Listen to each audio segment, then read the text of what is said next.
Morning, Puyo, and morning to all your viewers. Now, I think in the intro we talk about this in scientific terms, in very simple terms. What does this square kilometer array technology mean?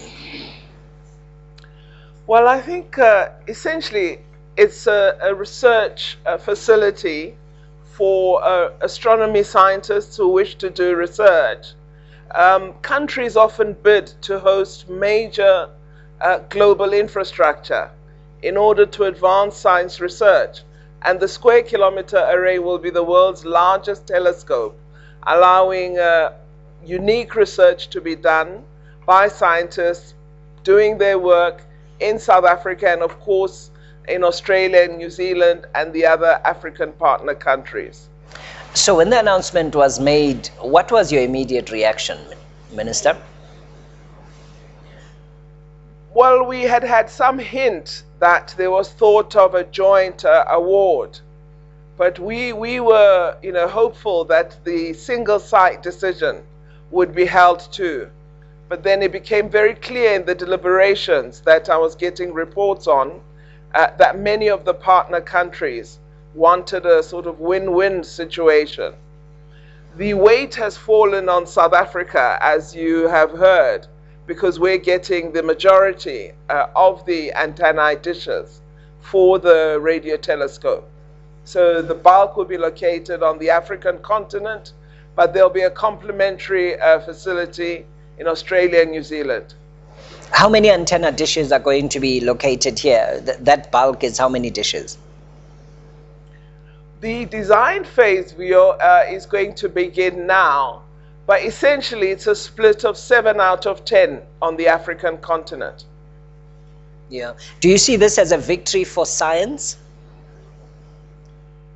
I think that's probably how one would word it, that this is a victory for science. Of course, there are many elements that enter the discussion now. It's going to cost us more, but hopefully the global partners will put more resources in.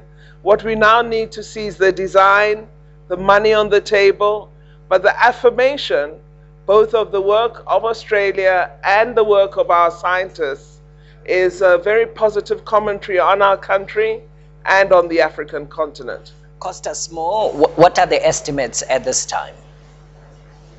Well, we will have to work all this out. As I said, we're going to begin the design phase.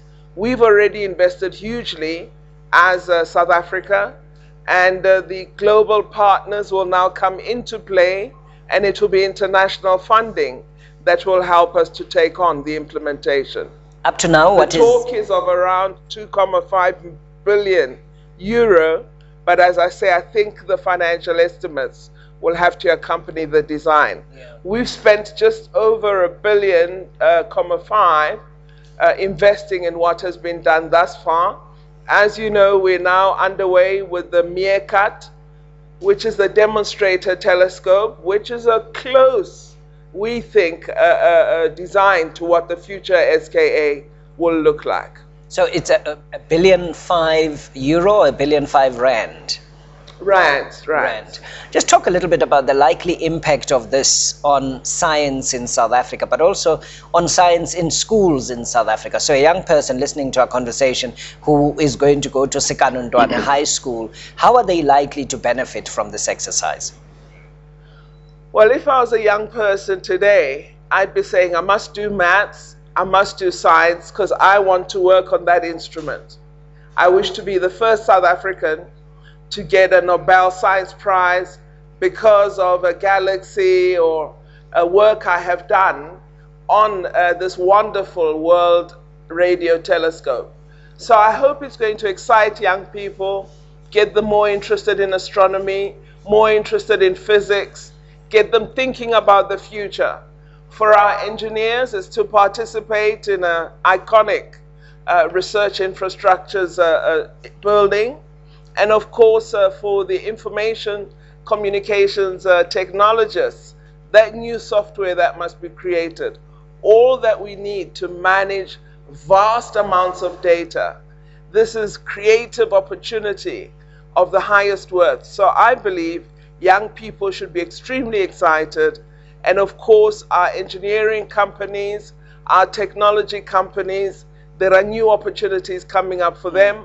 For the Northern Cape, thousands of scientists will want to come to the Northern Cape. We'll need guest houses. We're going to need facilities for them, the tourism opportunity. So it's a plethora of opportunity for many, many people. Yeah. Just, Minister, finally, I mean, South Africa is often criticized as far as the teaching of maths and science are concerned. Is there a developmental plan to ensure that we can also produce quite a significant number of young and previously disadvantaged scientists to be able to work in this space? We have a youth into science strategy that we're implementing in partnership with the Department of Basic Education. As you know, the Department of Basic Education also has the Dinaledi schools, and I understand recently Minister Motshekga announced a refreshment of that strategy in order to broaden our impact on maths and science quality in the country. I think we need to strengthen our efforts, and we'll be discussing that and really looking at what we do. Finally, the new opportunity of the Northern Cape University means that let's look at a technology university in South Africa. Okay. Thank you very much, Minister. Again, congratulations to you and the team that has worked on this initiative, the Square Kilometre Array. 70% of it coming to South Africa. Fantastic.